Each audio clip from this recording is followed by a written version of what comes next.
Mahal,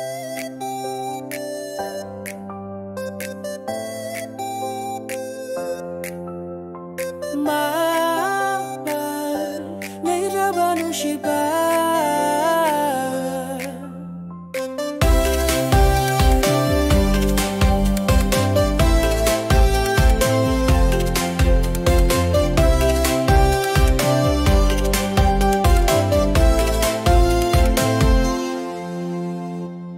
Nang naigi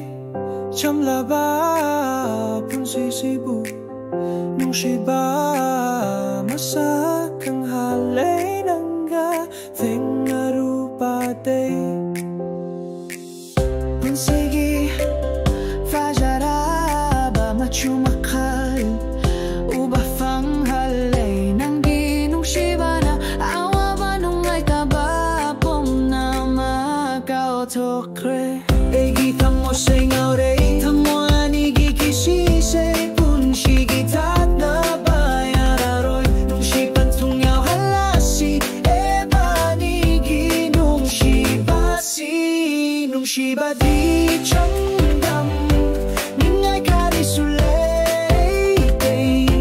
nangyada na hingbatingam laroy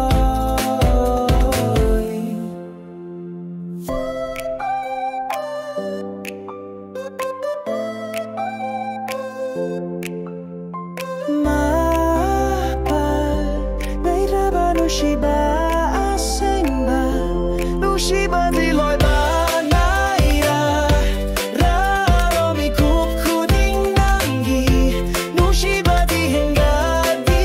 nang di Egi sang sani